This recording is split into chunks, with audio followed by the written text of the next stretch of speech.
हामी आफै देख्यौँ न, मालामाल हुने पद पड्काउने र मस्ती मार्ने भन्दा यो कुरा केही छैन। फेरि यहाँ क्रान्ति शान्ति केही छैन, उनीहरूले त्यो बुझिराखे हुन्छ। फेरि यहाँ र नेपालीहरूको बिचमा काटाकाट र रक्तपातको स्थिति पैदा गरिदिने र नेपाललाई सिक्किमको बाटोतर्फ अग्रसर गराउने, यही यिनीहरूको मकसद हो। यिनीहरू वास्तविक क्रान्तिकारी हुन् भन्ने आधार के हो र?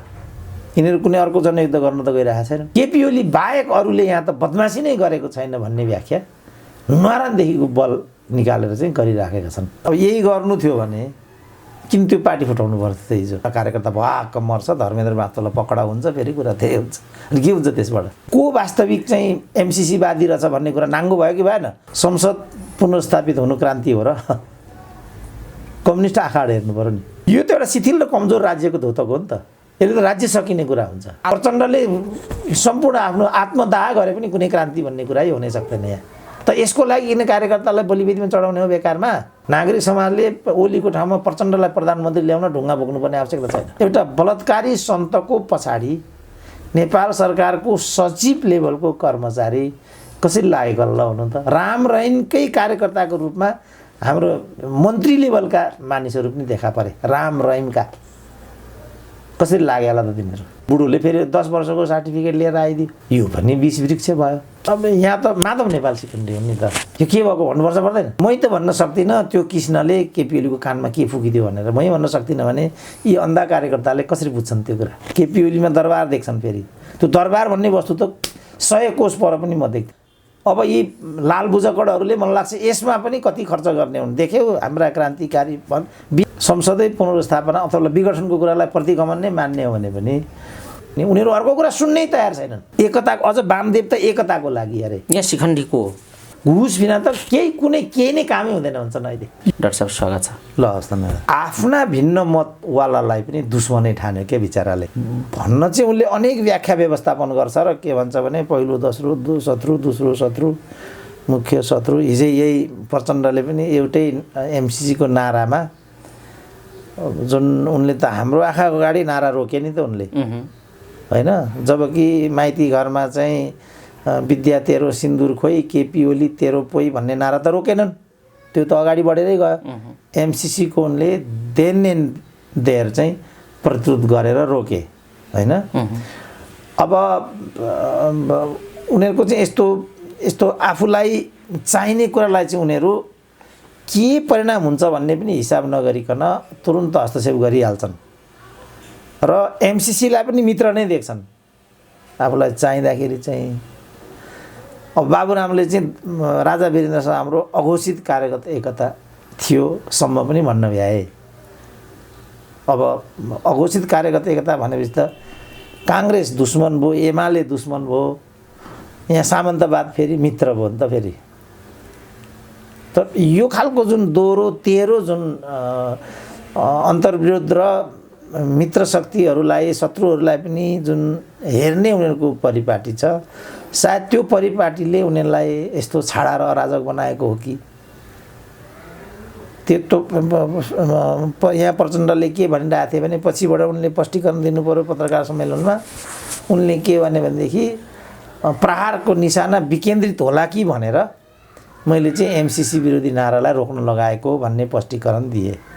त्यहाँ घुसपेट भयो भन्ने पनि उनले घुसपेट पो भयो कि भन्ने मलाई आशंका भयो, किनभने त्यो नारा लाउने हाम्रो योजनै थिएन, त्यो नारा कार्यक्रमको तय गरेको नारा नै होइन भन्ने खालको अभिव्यक्ति पनि उनले राखे। त्यसै पनि विद्या भण्डारीवाला नि त त्यसो भने उनले त्यसमा कुनै प्रष्टीकरण दिएका छैन। त्यस्तो अवसरवादी व्याख्या गरेर हुन्छ हो? यही नै उनीहरूको चिजलाई हेर्ने एउटा भ्रामक दृष्टिकोण, अवसरवादी दृष्टिकोणको कारणले पनि उनीहरूको यस्तो भइरहेछ। उनीहरू चाहिँ कसैलाई पनि उनीहरू आफ्नो गुणगान गाउने चाहिँ टाढाको भए पनि, जस्तो भनौँ न अब उसले के गर्यो, माओवादीले उसको यो 10 वर्षको अभ्यास हेऱ्यो भने काहीँ उसले सेनाको कर्णेललाई चाहिँ एमपी बनाइरहेको हुन्छ, काहीँ उसले प्रहरीको आइजीलाई बनाइरहेको हुन्छ, काहीँ उसले बडा हाकिमलाई अगाडि बढाइरहेको हुन्छ।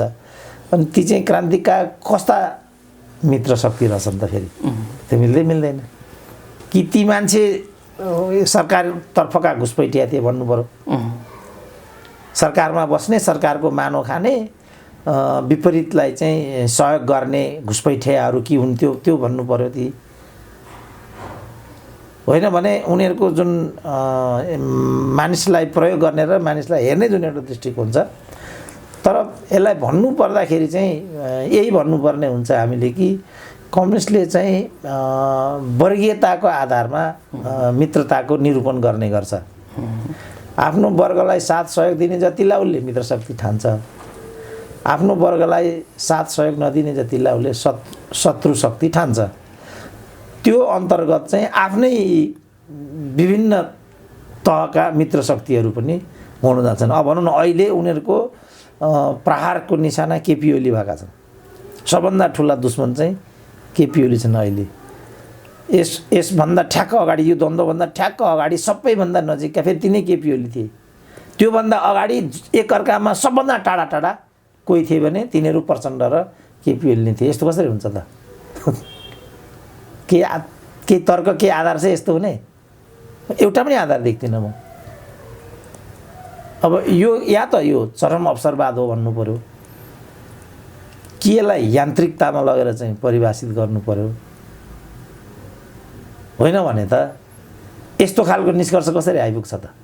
त्यही बेला कसरी राजासँग चाहिँ अघोषित कार्यगत एकता हुन्छ, त्यही बेला वामदेवहरू नारायण काजीहरू कसरी चाहिँ मित्रवत हुन्छन्। किनभने माओवादीलाई साह्रै नराम्रोसँग दुत्कार्ने मध्येमा नारायण काजी र वामदेवहरू पनि थिए। भित्रभित्र चाहिँ उनीहरू नि काम गरिराखेको पनि फेरि अर्को रहस्य छ।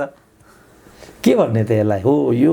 त्यसैले मेरो चाहिँ कुरा गर्ने हो भने त समग्रमै नेपालको कम्युनिस्ट आन्दोलन नभएर पढे लेखेका टाठाबाठाहरूको सुतीखेती गरी खाने वाम मोर्चा, वाम मार्गी बौद्धिकहरूको एक खालको जत्था जो आफ्नो क्यारियरको लागि जे पनि गर्न उद्धत हुन्छ, तत्पर हुन्छ भन्ने मेरो आफ्नो चाहिँ निष्कर्ष त्यो हो। र त्यस्तो शक्तिले यो गर्नु मैले त काहीँ पनि चाहिँ अस्वाभाविक छैन। जस्तो भनौँ न, मोहन विक्रमले नै नारायण काजीसँगको सहकार्यलाई न सम्बन्ध विच्छेद भन्ने एउटा थेसिस विकास गरेका थिए।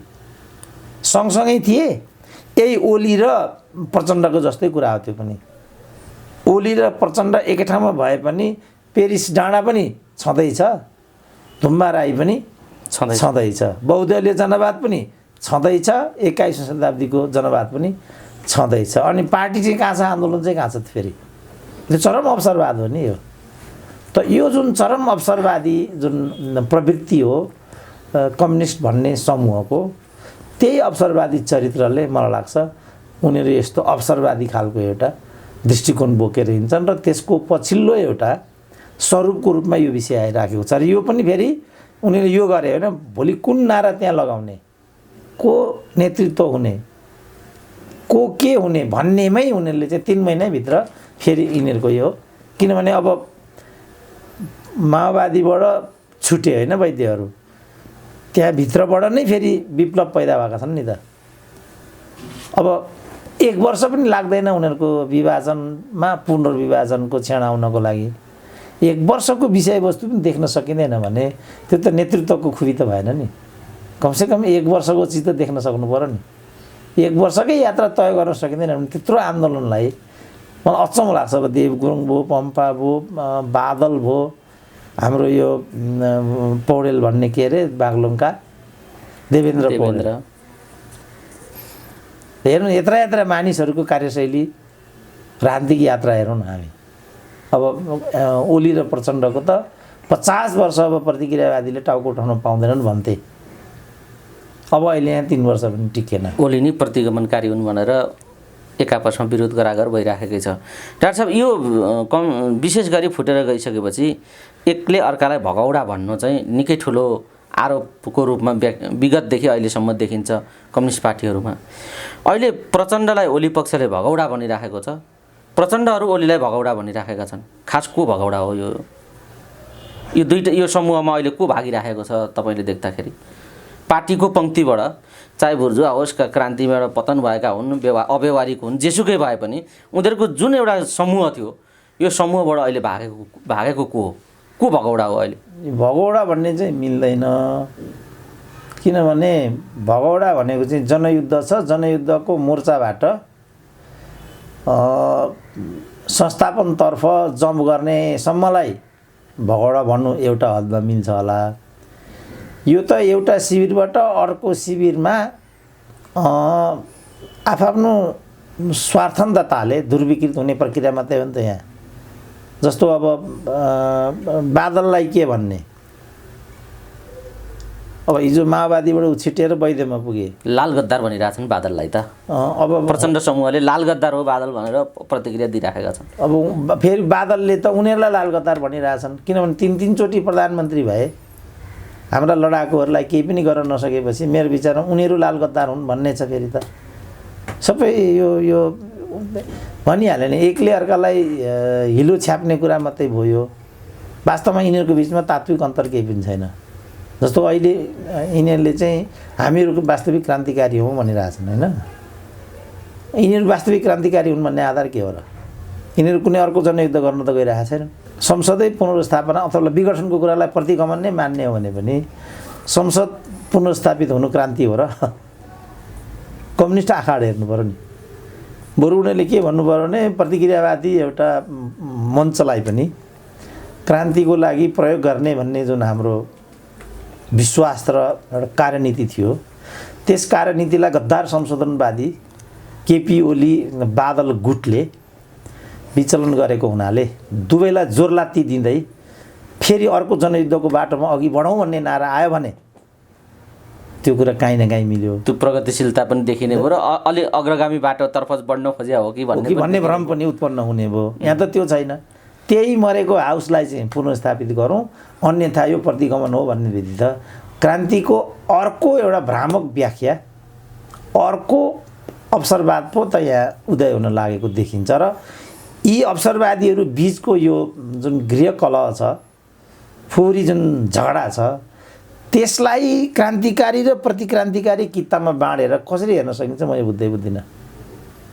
त्यहाँ दरबार देख्छन्, फेरि केपी ओलीमा दरबार देख्छन्। फेरि त्यो दरबार भन्ने वस्तु त 100 कोस पर पनि म देख्दिनँ। तर सबैभन्दा ठुलो प्रचार चाहिँ प्रचण्ड समूहले त्यही गरिराखेको छ भनेपछि यो त आश्चर्य भयो नि त। यो काहीँ केही मिल्दैन।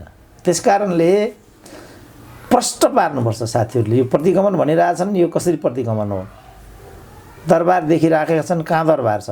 दरबारको गेटमा गएर कार्यक्रम गर्नु पनि दरबारको पुनर्स्थापना हो भन्ने व्याख्या भयो। केपी ओलीले यिनीहरूभन्दा स्वयंलाई चर्को गणतन्त्रवादी हुँ भन्ने कुरा दरबारकै गेटमा गएर बगे भनेपछि भन्नु मात्रै क्रान्ति हो भने त केपी ओली सबभन्दा क्रान्तिकारी देखिए। व्यवहारमा हेर्ने हो भने प्रचण्डहरूले यिनीहरूले पनि, जस्तो भनौँ न, हिजो एउटा ठुलो केपी ओलीमाथि प्रहारको निशाना चाहिँ एमसिसी थियो। देखायो कि देखाएन? स्थलगत अवस्थितिले को वास्तविक चाहिँ एमसिसीवादी रहेछ भन्ने कुरा नाङ्गो भयो कि भएन? अब यी लाल बुझकडहरूले मलाई लाग्छ यसमा पनि कति खर्च गर्ने हुन्। देख्यौ हाम्रा क्रान्तिकारी बिहेर छैन है अझै पनि यिनीहरूलाई।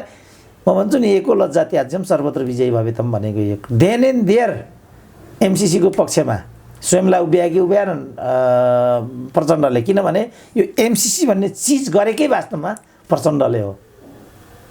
उनकै पालामा एमसिसी सुरु भएको छ, जुन बेला बाबुराम प्रधानमन्त्री थिए, वर्षमान पूर्ण अर्थमन्त्री थिए। त्यसपछि खिलराज भए, उनकै प्रधानमन्त्री हुन्।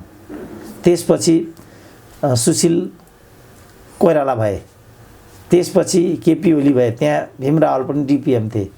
त्यसपछि प्रचण्ड भए, त्यहाँ कृष्णबहादुर महरा अर्थमन्त्री थिए।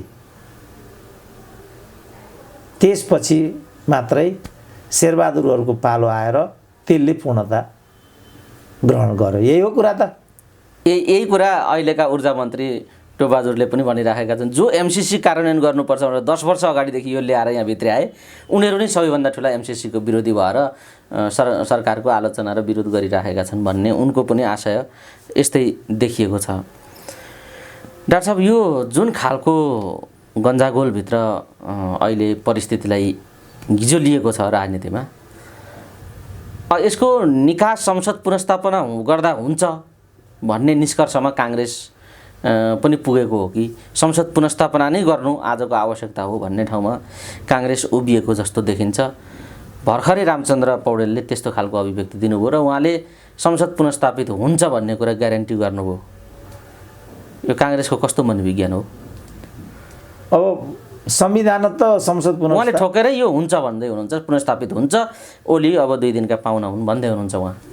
संसद पुनर्स्थापना भयो भने त्यो अनौठो चाहिँ हुँदैन, किनभने संसद विघटनको व्यवस्थै छैन संविधानमा। अब त्यही लाइन हो र त्यो बुझेर रामचन्द्रले भनेको हो भने यो अझ खतरनाक भयो, त्यस्तो बेलामा सङ्कटकाल लाग्छ। हामी नै भन्छौँ त्यसो भने राष्ट्रपति शासन लाग्नुपर्छ। के आधारमा भने त रामचन्द्रले संसद पुनर्स्थापना हुन्छ, रामचन्द्रले नै संसद पुनर्स्थापना हुन्छ भन्ने ग्यारेन्टी गर्ने भने त्यहाँ फेरि एउटा सर्वोच्च अदालत भन्ने सेतो हात्ती किन चाहियो त? कि रामचन्द्रहरूले नै सर्वोच्चमा न्यायाधीश बनाएको चोलेन्द्र शमशेर र प्रचण्डले पैसा खाएर प्रधान न्यायाधीश बनाएको चित्रबहादुर केसीले भनेको हुनाले कि त्यो बाटोबाट यो स्पष्टता उनीहरूमा हुनु पर्यो। होइन भने रामचन्द्रले कसरी भन्न सक्छन् कि संसद पुनर्स्थापना हुन्छ? के आधारमा भन्न सक्छन् त्यस्तो? तर ठोकेर भनिरहेछन्। अब त्यसकारण त्यो दुईवटा कारणभन्दा तेस्रो कारणले उनले त्यस्तो भन्न सक्छ। जस्तो म भन्न सक्छु त के आधारमा भन्न सक्छु? एउटा पनि आधार छ भने त्यसको आधार के होला? के आधारमा संसद पुनर्स्थापना हुन्छ वा हुँदैन?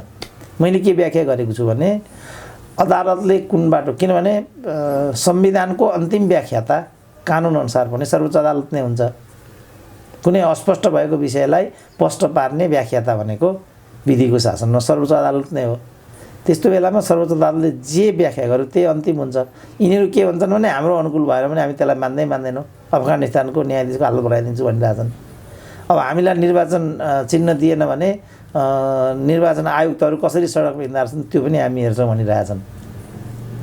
अब एक थरी यसो भन्ने, दमननाथले चाहिँ झ्यालबाट न्यायाधीशहरूलाई लतारिन्छ भनेर भन्ने, अनि रामचन्द्रले त्यसो भनेपछि त त्यो अघि मैले भनेको भन्दा अर्को कारणले त्यो भन्न सक्ने अवस्था छैन। त्यसकारण मैले चाहिँ के भनेको छु भने अदालत राजनीतिकको बाटो गयो भने संसद पुनर्स्थापना हुँदैन, अदालत संविधानको बाटो गयो भने संसद पुनर्स्थापना हुन्छ। अब जुन बाटो गए पनि स्थिति प्रिय बन्दैन, किनभने पुनर्स्थापित भयो भने ओलीहरू मान्दैनन्, भएन भने प्रचण्डहरू मान्दैनन्। यस्तो बेलामा प्रचण्डहरू आफ्नो अनुकूल भएन भने रक्तपातको बाटोमा जान्छन्, ओलीहरू आफ्नो अनुकूल भएन भनेदेखि सङ्कटकालको बाटोमा जान्छन् वा राष्ट्रपति शासनको बाटोमा जान्छन्।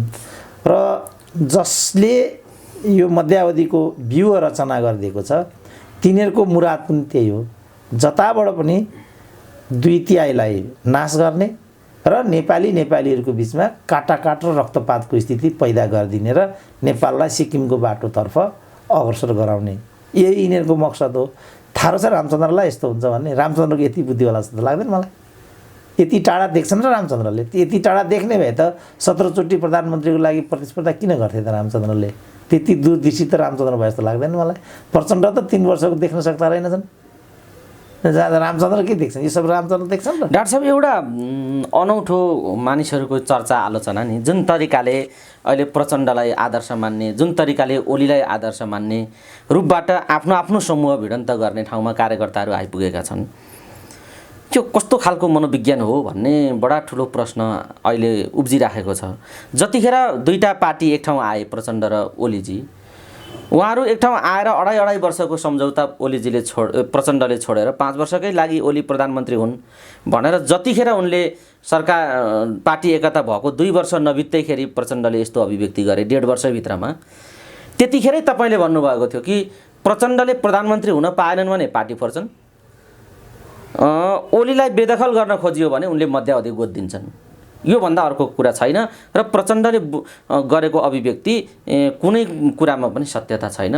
यिनी चाहिँ पदका भोगी हुन् र पार्टी फुट्ने हुन्छ कि त मध्यावधि हुन्छ, यी दुईटा कुराभन्दा अर्को हुने छैन भनेर तपाईँले यो 2 वर्ष अगाडि भनिदिएको विषय हो क्या? आज ठ्याक्कै त्यही भएको छ, तर मान्छे अझै गन्जागोलमा छन्। के भएको हो यो? मान्छेले कुरा नबुझेको हो, नसुनेको हो कि एउटा चाहिँ बुझी नै अब यही बाटो अन्तिम हो भनेर लाग्या हुन् कि के हो विषय? तपाईँलाई के लाग्छ? आफूले भनेको कुरा मानिसहरूले बुझिरहे जस्तो लाग्छ कि नबुझे जस्तो लाग्छ? डाक्टर साहब भनिरहनु भएको छ नि त, यत्रो भन्दै आउनु भएको छ, भनेको भन्दै हुनुहुन्छ, तैपनि परिणाममा चाहिँ दलका पङ्क्तिमा चाहिँ यो देखिन्छ। के लाग्छ तपाईँलाई? यो मैले के देखेँ भने माओवादीसँग जोडिएका साथीहरूले चाहिँ यो क्रान्तिमाथि ओलीले बैमान गरेकै हो भनेर बुझ्दो रहेछ। एक, प्रचण्डले त्यही पढाइराखेका पनि छन्, त्यो बुझ्दो रहेछ। एक, दुई, यो माधव नेपालसँग जोडिएका मानिसहरू पनि केपी ओलीको यो हरकतलाई पूर्णत दरबारिया र प्रतिगमन नै भन्दा रहेछन्। अब मैले लेख्दा यसको त केही पनि दबाई छैन, किनभने यो उनीहरूको सत्ता मोहले उत्पन्न भएको र केपी ओलीलाई त्यो बाटोमा लाग्नको लागि उद्धत गराएको चाहिँ यिनीहरूले हो। र यसमा 51-49% को कमजोरी चाहिँ अन्तर्निहित छ। अफकोर्स केपी ओली देशको प्रधानमन्त्री र पार्टीको अध्यक्ष भएको हुनाले 51% उनको भागमा जान्छ, तर 49% कमी कमजोरी त अर्को पक्षबाट पनि भएको छ। र मैले के भनेको छु भने यस युद्धमा यो त यो कौरव पाण्डवको लडाइँ त हो। यो होइन, तपाईँले भन्नुभएको छ यो त्यहाँ पुगेर टुङ्गिन्छ है, यो त्यतातिर गइरहेको छ भन्ने आज भन्दै हुनुहुन्छ, तैपनि के हुँदैछ त भनेर फर्केर सोच्ने पक्षमा कार्यकर्ता पङ्क्ति भएको देखिँदैन। मैले खालि डाक्टर साहबलाई सोधेको यी अग्रिम विषयहरू जो तपाईँ भनिराख्नु भएको छ, यी मान्छेलाई सुसूचित गर्न, पार्टीहरूमा रूपान्तरण आओस्, देश र जनताका निम्ति काम सकारात्मक ढङ्गले काम गरून्, जवाफदेही बनुन् भन्ने हिसाबले नै तपाईँ यी अभिव्यक्ति गरिराख्नु भएको छ। तर यो कौरव र पाण्डव बिचको झडप चाहिँ फेरि यी भित्र चाहिँ काहीँ पनि त्यसले त्यो तपाईँले प्रवाह गरेको विचारले काम गरेको जस्तो देखिएन क्या। अब कौरव र पाण्डवकै बिचबाट व्याख्या गरौँ भने पनि त्यहाँ युधिष्ठिरको एउटा सीमा थियो, द्रौपदीको अर्को सीमा थियो, अनि कुन्तीको अर्को सीमा थियो, धृतराष्ट्रको अर्को सीमा थियो, गान्धारीको अर्को सीमा थियो, विदुरको अर्को सीमा थियो, भीष्म पितामह जो राज्य हो तिनीहरूको त्यो राज्यको सुरक्षाको सुनिश्चितता नभएसम्म देह त्याग गर्न सक्दैनथे। दुर्योधनले अर्कै फेरि जिम्मेवारी पाएको थियो, त्यसले नै उनीहरूलाई आफ्नो ठाउँमा, कर्णका आफ्नै बाध्यताहरू थिए, त्यसले उनीहरू त्यो युद्ध लड्नको लागि कृत सङ्कल्पित थिए। अब यहाँ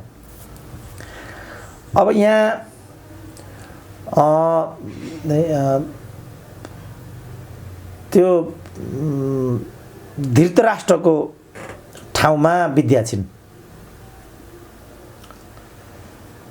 भीष्म पिताको ठाउँमा चाहिँ माधव नेपाल झरनाथहरू छन्, अनि दुर्योधनको ठाउँमा प्रचण्डहरू छन् फेरि। अब सबैले आफ्नो ठाउँबाट आफूलाई विवश पात्रको रूपमा उभ्याइरहेपछि कम्युनिस्ट आन्दोलन चाहिँ महाभारतको युद्धको चरणमा पुगिराखेको छ। अब यी तल तपाईँले भनेकाहरू त कौरव र पाण्डु पक्षधर सेनाहरू मात्रै हुन् नि उनीहरू त, किनभने कृष्ण धेरै पर छ। अब यहाँ कृष्ण भन्ने चाहिँ अस्ति बालुवाटारमा झुल्केको जो पात्र हो त्यही हो यस महाभारतको युद्धको कृष्ण।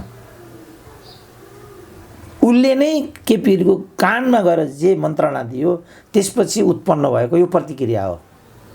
अब यस्तो एउटा विविधतालाई अहिलेको कार्यकर्ताले कसरी थाहा पाउँछ र? मै त भन्न सक्दिनँ त्यो कृष्णले केपी ओलीको कानमा के फुकिदियो भनेर, मै भन्न सक्दिनँ भने यी अन्धा कार्यकर्ताले कसरी बुझ्छन् त्यो कुरा? उनीहरूलाई त क्रान्तिको नसाले अथवा राजनीतिको स्वार्थले, गुटबन्दीको स्वार्थले उनीहरूमा एउटा अन्धतार अन्धवेगको भन्नुपऱ्यो विष घोलाएर पिलाइदिएको छ र उनीहरू त्यो विषले गर्दाखेरि मधोस जस्तो भइराखेका छन्, उनीहरूले विवेक गुमाइराखेका छन्। म छक्क पर्छु सोसियल मिडिया इत्यादिमा पनि साथीहरूको क्रिया प्रतिक्रिया देख्छु, उनीहरूसँग भेट विचार आदान प्रदान गर्दाखेरि पनि उनीहरू अर्को कुरा सुन्नै तयार छैनन्। केपी ओली भन्दा अर्को बदमास यहाँ कोही पनि छैन, यो प्रतिगमन भन्दा अर्को कुरा केही पनि होइन र सम्पूर्ण रूपमा यो चाहिँ केपी ओलीको बदमासीको परिणाम हो भन्छन्। अब हामी केपी ओलीलाई मात्रै यो दोष दिनुपर्छ भन्ने कुरामा विज्ञान देख्दैनौँ, कुनै तथ्य पनि देख्दैनौँ, सङ्गति पनि देख्दैनौँ। यसमा सबैको स्वार्थन्तता उत्तिकै कारक रहेको। वामदेवकै कुरा गर्दा, नारायण काजीकै कुरा गर्दा उनीहरूले चाहिँ फर्केर माथिल्लो सदनमा गइहाल्नुपर्ने कुनै नैतिक हैसियत राख्दैनन्। यो विभाजनको श्रृङ्खला र जग स्थापित गरेकै वामदेवले छ। तिनै वामदेवलाई एक थरी मान्छे फेरि बोकेर हिँड्छन्। एकता अझ वामदेव त एकताको लागि अरे, जसले अनेकताको बाटो विगतमा पनि गरेको छ, यो चोटि पनि त्यसको जसले जग खडा गरिदियो ऊ नै फेरि एकताको महाअभियान थाल्ने अरे। त्यहाँ पनि कति मान्छेहरू होलान्। अब ती मान्छेलाई के भन्ने त? त्यसकारण यो चाहिँ यदुवंशीहरूको महाभारतमा जुन भूमिका भयो त्यो भूमिकामा यिनीहरू देखिन्छन्। महाभारतको युद्धमा जस्तो दुर्योधनकै चरित्र चित्रण गर्ने व्याख्याताहरूले दुर्योधनको ठाउँमा ऊ पनि गलत छैन भन्छन्, किनभने राज्यको अविभाज्यताको कुरा थियो त्यो। र ऊ म बरु मर्छु तर म राज्य विभाजन हुन दिन्न भन्ने दृढोक्तिमा ऊ थियो र राज्यको अविभाज्यतालाई र भूअखण्डतालाई मान्ने भने त्यो पनि गलत होइन भन्ने छ। पाण्डुहरू सहज उत्तराधिकारित्व चाहिँ युधिष्ठिरको हो। सहज उत्तराधिकारित्वबाट षड्यन्त्रपूर्ण तरिकाले विचलित गरेको हुनाले हामीहरूले चाहिँ राज्य गुमाउनु परेको हो। ठिकै छ, यस्तो बेलामा पूर्ण राज्य हामीलाई प्राप्त हुँदैन भने पनि सानो एउटा अंश त देऊ न भन्ने चाहिँ पाण्डुहरूको जो माग हो त्यो नाजायज छैन। यो हिसाबले युधिष्ठिरहरूले पनि जुन त्यहाँ अडान लिइराखेका छन् त्यसमा पनि ठुलो तर्क छ भनिराखेका छन्। अब सेनानीहरूले त आफ्नो भूमिका खेल्नै पर्ने थियो र त्यो अनुसार उनीहरूले आफ्नो भूमिका खेलेको हुनाले सबै आफ्नो, जस्तो भनौँ न भीष्म पितामह नै, भीष्म पितामहलाई थाहा छ कि यहाँ अन्याय भइराखेको छ। अन्याय हुँदाहुँदै पनि चाहिँ भीष्म पितामह पाण्डुहरूको विपक्षमा लड्न मैदानमा छन्। तर हुँदाहुँदै पनि अन्त्यमा पाण्डुको पक्षमा उनले जसरी एउटा सूत्र दिएका छन्, शिखण्डीलाई अगाडि राखेर आयो भने मात्रै म यो युद्ध हार्न सक्छु, होइन भने मैले हार्ने कुनै सम्भावना नै छैन। जो यो शिखण्डवाला सूत्र भीष्म पितामहले पाण्डुहरूलाई दिदिए यो चाहिँ कस्तो किसिमको आचरण हो भन्ने प्रश्न त उठ्यो नि त। अब यहाँ पनि अब यहाँ शिखण्डीको, अब यहाँ त माधव नेपाल शिखण्डी हो नि त। यो नेपालको कम्युनिस्ट महाभारतमा माधव नेपालको भूमिका त्यही हो। त्यही ठ्याक्कै त्यही हो नि त। किनभने वैचारिक रूपमा उनले चाहिँ प्रचण्डसँग उभिनुपर्ने कुनै पनि कारण छैन। विगत हेर्ने हो भने सबभन्दा चाहिँ माधव नेपाललाई लखेट्ने प्रचण्ड नै हुन्। मैले चाहिँ कल्पवृक्ष भनेर संविधान सभामा ल्याएँ, यो त 20 वृक्ष पो रहेछ भनेर जहीँ तहीँ माधव नेपाललाई जुत्ता हान्थे। अब अहिले उनीहरू के भन्छन् भने जनयुद्ध कालदेखि नै हामीमा त भावनात्मक एकता थियो भन्दै हिँड्छन्। शान्ति प्रक्रियामा आउन, यहाँ टुङ्ग्याउनका लागि गिरिजापछि सबैभन्दा ठुलो कुरा भूमिका माधवजीको थियो भनेर प्रचण्डजी भनिराखेका छन्।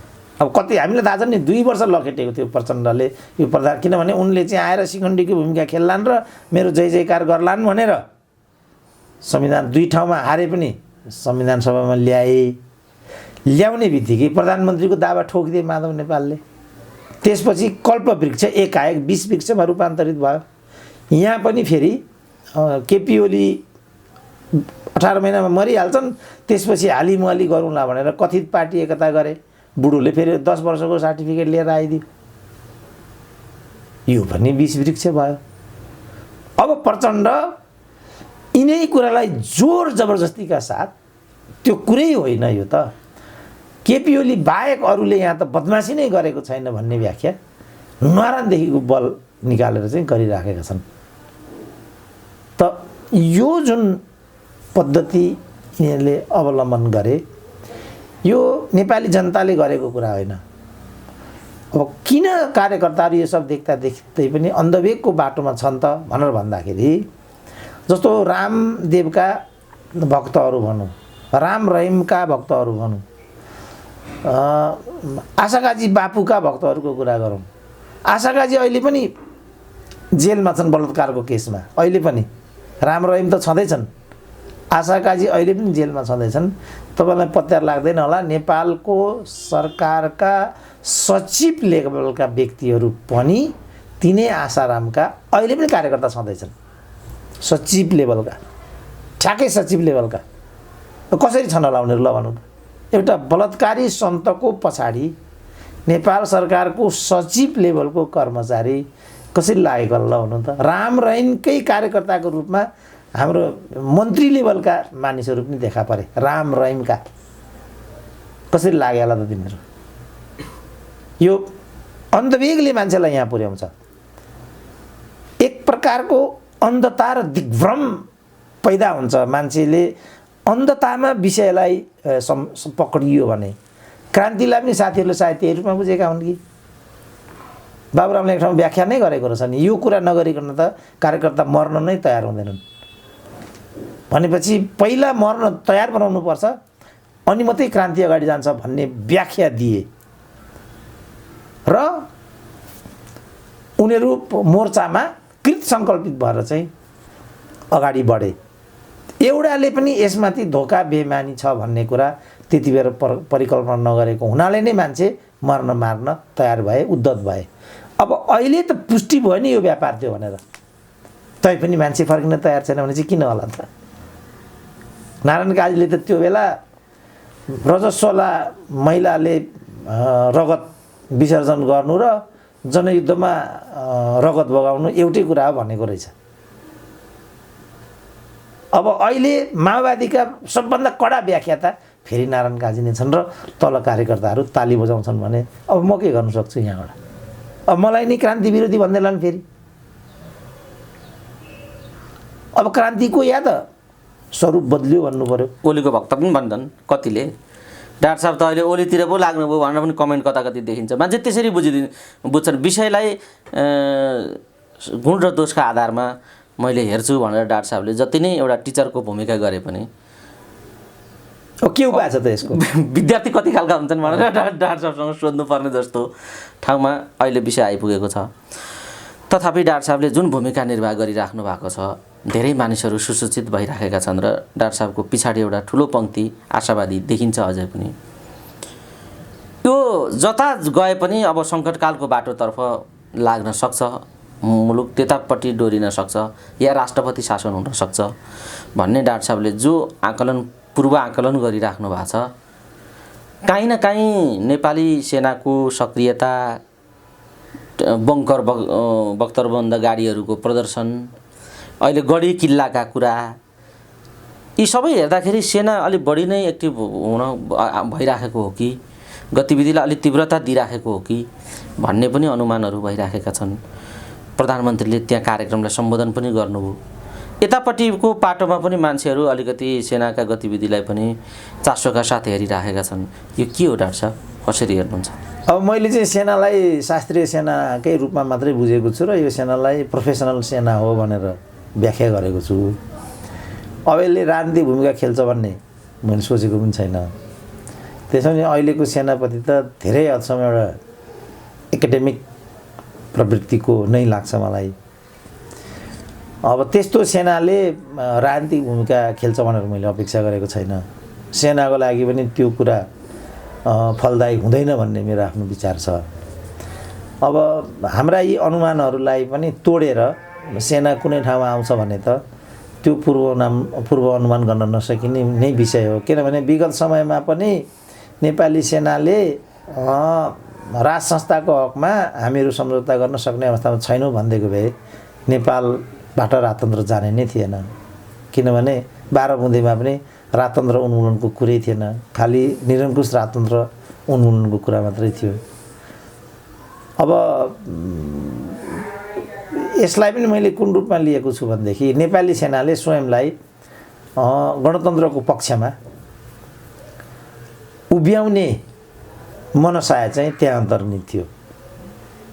नत्र आफ्नो परमाधिपति च्युत हुँदा कसरी त्यो सेना चाहिँ मौन भएर बस्न सक्थ्यो र? ऊ किन मौन भएर बस्यो भने उसको अगाडिको गन्तव्य नै यही थियो। त्यस्तो सेना फर्केर कुनै किसिमको राजनीतिक पहल कदमीको दिशातर्फ मोडिन्छ भन्ने कुरा अहिले म कल्पना गर्न चाहन्न। अब नेपालको आन्तरिक राजनीतिमा बाह्य शक्तिले पनि कहिलेकाहीँ निर्णायक भूमिका खेल्छ भन्ने कोणहरू पनि छन्। त्यही अन्तर्गत नेपालबाट राजतन्त्रको विदाई गरियो भनिन्छ। अब त्यस्तो भयो भने त मेरो अनुमान मेल नखाने स्थिति बन्छ। पर्खेर हेर्नुपर्छ उसले के भूमिका खेल्छ। यही सन्दर्भमा अहिले यो गढी किल्लाका विषयहरू जसरी आए नि, यतिखेरै यही घडीमा यी विषयहरू किन अलिक चर्चामा आयो होला डाक्टर साहब? होइन, यो गढी किल्लाको एउटा प्रोजेक्ट थियो नेपाली सेनाभित्र र ठुलो तलब खाने तलबी मान्छेहरू त्यसमा संलग्न थिए भनेर मैले सुन्थेँ। अब त्यो को एउटा औपचारिकता मात्रै गढी किल्लामा छ कि? किनभने पृथ्वीनारायण शाहकालीन जुन वार रुट हो त्यो रुटमा प्रयुक्त भएका गढी किल्लाहरू, त्योसँग जोडिएका पुरातात्विक सामग्रीहरू, त्यसको अध्ययन अनुसन्धान गर्ने त्यहाँभित्र एउटा प्रोजेक्ट थियो अरे भन्ने म सुन्थेँ। अब त्यो प्रोजेक्टमा उनीहरूका लाइक माइन्डेड मानिसहरू संलग्न हुनु अस्वाभाविक भएन। उनीहरूले त्यो प्रोजेक्टलाई पूर्णता दिएको सन्दर्भमा यो कार्यक्रमको आयोजना गरेको हो कि? फेरि मैले सुने पृथ्वीनारायण शाह अध्ययन केन्द्र पनि त्यहाँ बनाइराखेको छ अरे भनेर। अब त्यसलाई एउटा प्राज्ञिक एउटा तरिकाले सुसञ्चालन गर्ने नेपाली सेनाको आफ्नै संरचनागत त्यो विषयवस्तु पनि हो कि? त्यहाँको भित्री कुरा त हामीलाई जम्मै थाहा छैन।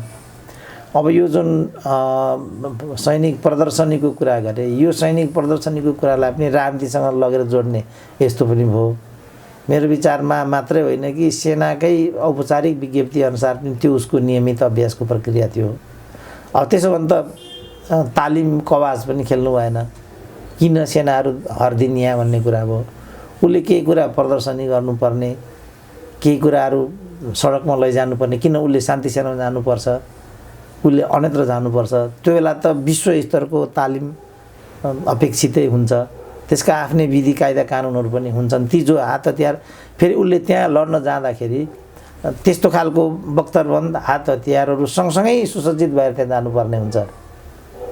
त्यो UN इत्यादिले उपलब्ध गराउने विषय होइन त्यो। उसले आफै त्यो कुरा चाहिँ, जस्तो हाम्रो यो डाफुर केस के भन्थे नि, नेपाल प्रहरीको ठुलो एउटा भ्रष्टाचारको वारदात पनि भइरहेको थियो नि, त्यही अन्तर्गत हो त्यो। तिमी हामी साधारण नगद उनीहरूले दिन्छन्, किनमेल इत्यादि हामीले आफै गर्नुपर्ने हुन्छ। त्यही क्रममा भएको घोटालाको कुरा थियो त्यो। सबै जसो प्रहरी आइजिपीहरू सुडान घोटाला इत्यादिमा परिरहन्छन् नि, कारण यसको त्यो थियो। र यहाँ पनि उनीहरूले आफै त्यस्ता खालका साजसज्जाका सैनिक साजसज्जाका सामानहरू, हात हतियार, त्यसलाई चाहिँ प्रयोग गर्नु पर्यो, त्यसलाई प्रदर्शन गर्नु पर्यो न, तत्पर भइन्छ लड्नको लागि। हामीले कोठामा बसेर परिकल्पना गरे जस्तो सैनिक चाहिँ भूमिका त होइन नि त हामी नेपालीहरू एउटा सैनिक मनोवृत्तिका नभएको हुनाले सेनाको कम्ब्याट ड्रेस देख्ने बित्तिकै पनि हामीमा ठुलो प्रतिक्रिया उत्पन्न हुने यो पनि हुनसक्छ। त्यसकारण सेनाले त्यो प्रदर्शनी गर्यो भन्दैमा एउटा अध्ययन अध्यापन र त्यससँग सम्बन्धित एउटा संरचना खडा गर्यो भन्दैमा अब यहाँ चाहिँ सेना राजनीतिमा आइहाल्ने कुराको पूर्वाधार यो भयो भनेर बुझ्नु। निकै ठुल्ठुला पूर्व मन्त्री भइसकेका मान्छे नि त्यस्तो अभिव्यक्ति गरिराखेका छन्। त्यही भएर अलिकति के हो त भन्ने जिज्ञासा चाहिँ मानिसहरूमा पलाएको हुनाले पूर्व मन्त्री भन्दा पनि पूर्व सेनापतिहरू नै कहिले सेना चुप लागेर बस्दैन भन्छन्, कहिले के भन्छन्। खोइ त चुपै लागिरहेको छ त वर्षौँ दिनदेखि। चुप लागेर नबस्नु र चुप लागेर बस्दैन भन्नुमा त ठुलो अन्तर होला नि त।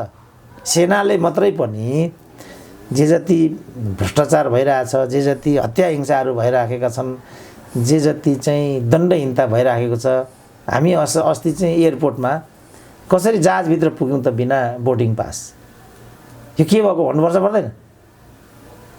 हामी आफै देख्यौँ न, बोर्डिङ पास बिना प्यासेन्जर जहाजमा पुग्नु भनेको कस्तो सुरक्षा व्यवस्था होला त त्यहाँको? यो के हो चाहिँ नभनिदिने, अनि नचाहिने कुरामा चाहिँ यसो गरे भने यसो के हो उसो के हो भनिदिने जुन नेपालीहरूको कायदा कानुन छ, मैले लेख्दा त्यो आपत्तिजनक छ। त्यसरी सस्तो टक गर्दा हिँड्नु पनि हुँदैन।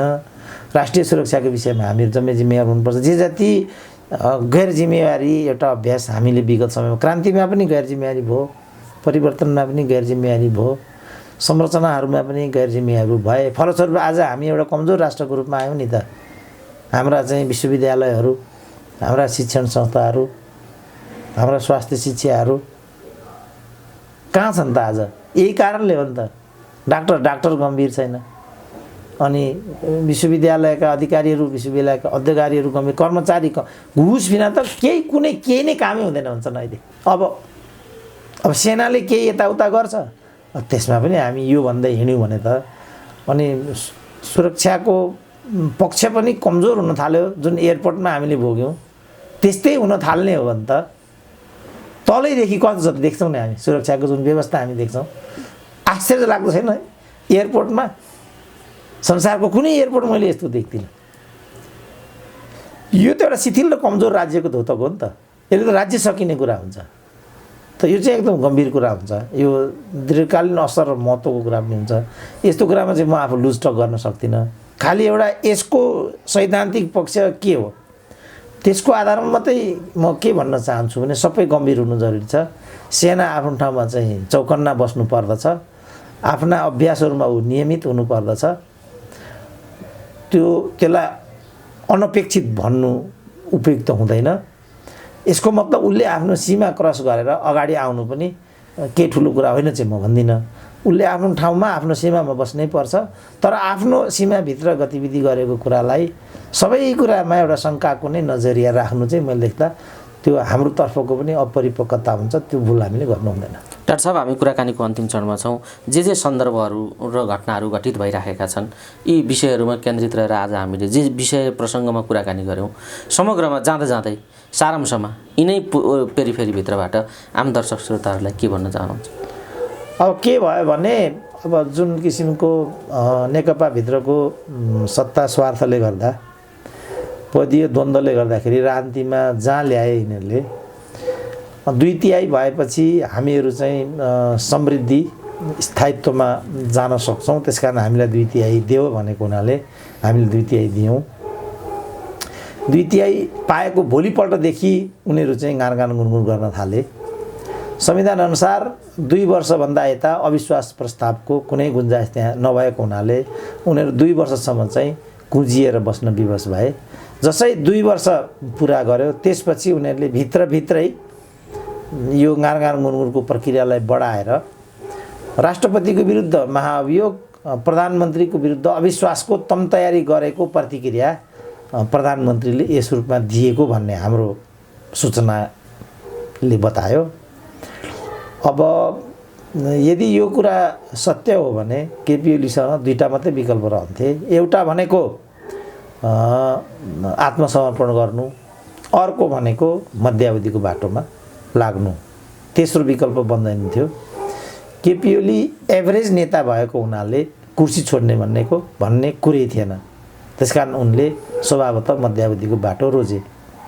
अब मध्यावधिको बाटो देश, जनता र आर्थिक अरू कुनै पनि हिसाबले उपयुक्त हुँदैन भन्ने कुरा म पनि मान्छु।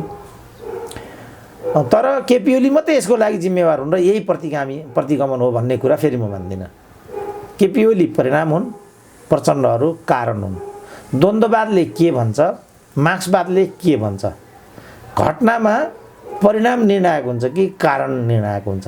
कार्यकर्ताहरूले यो कुरालाई फोरफारक गरून् र जसले जति कमजोरी गरेको छ त्यति नै दण्डित गर्नुपर्छ भन्ने एउटा परिपाटी बसालुन्। मेरो सुझाव चाहिँ के छ भने यिनीहरू 2टा कुरा गर्नु यसपटक। आम कार्यकर्ताहरू यो अपराध गर्ने जुन माथिल्लो पंक्ति छ त्यो सम्पूर्ण पंक्तिलाई दण्डस्वरूप नेतृत्वबाट विस्थापित गरिदिउन्। प्रचण्ड भए पनि केपी ओली भए पनि त्यसमा कुनै विभेद नराखुन्। तिमीहरूले यो प्रकारले जनताको चाहिँ एउटा अभिमतलाई, मतादेशलाई दुरुपयोग गरेको हुनाले तिमीहरू नेतृत्व गर्न सक्षम छैनौ, तिमीहरू असक्षम छौ। त्यसो भएको हुनाले तिमीहरूले अहिले चाहिँ निवृत्त हुनुपर्छ यो भनुन् र उनीहरूलाई निवृत्ति दिएर कुनै उपयुक्त, यो पिँढीको उपपिँढीको भन्ने कुरा छैन, कुनै उपयुक्त नेतृत्वमा स्थापित गरेर अगाडिको राजनीतिलाई लैजाने कि यो गरून्।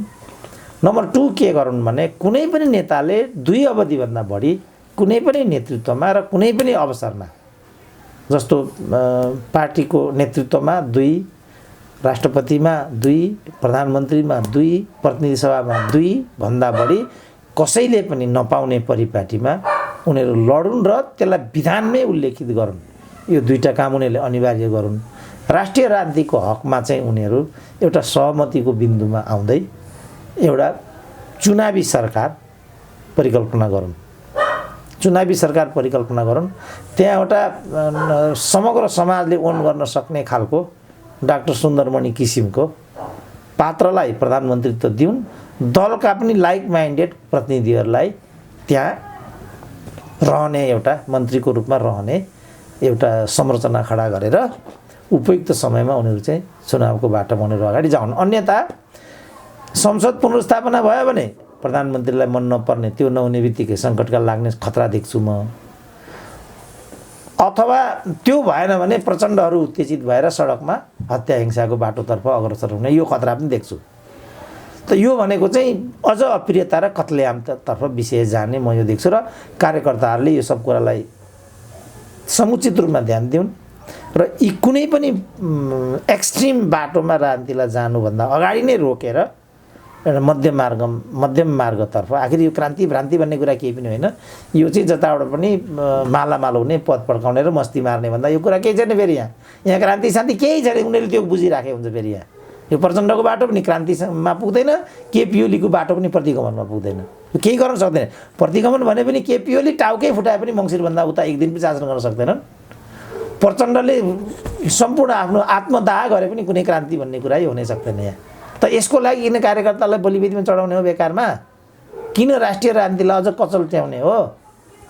त्यस्तो गरियो भने यो बाटो सिक्किम नेपाललाई बनाउने कुरासँग जोडिन पुग्छ। यो अपराध कसैले पनि नगरौँ, देशलाई बचाउँ र हामीहरूले उचित भूमिका खेलौँ। मैले आम नेपालीलाई, कार्यकर्तालाई, बौद्धिकलाई, नागरिक समाजलाई पनि, नागरिक समाजले ओलीको ठाउँमा प्रचण्डलाई प्रधानमन्त्री ल्याउन ढुङ्गा बोक्नुपर्ने आवश्यकता छैन। यो बेतुक्का बाटो हो। यो उनीहरूले ग्यारेन्टी के खोज्नुपर्छ भने ओलीको ठाउँमा प्रचण्डलाई ल्याउने यो खेल होइन, दुवैलाई दण्डित गरेर उपयुक्त व्यक्तिलाई त्यहाँ लैजाउने खेल हो भन्ने कुराको ग्यारेन्टी पहिला लिनुपर्छ, अनि मात्रै नागरिक आन्दोलन हुन्छ। नत्र भने त्यो नागरिक आन्दोलन नै हुँदैन। यस्तो खालको फाल्टु नागरिक आन्दोलन उनीहरू पनि नलागुन् र देशलाई एउटा सही दिशा दिउन्। मैले आम नेपालीहरूलाई भन्नुपर्ने कुरा चाहिँ यही नै हो। धन्यवाद डाक्टर साहब, अमूल्य समय दिनुभयो यो महत्त्वपूर्ण समय र कुराकानीका लागि। धेरै धेरै धन्यवाद। ल, धन्यवाद।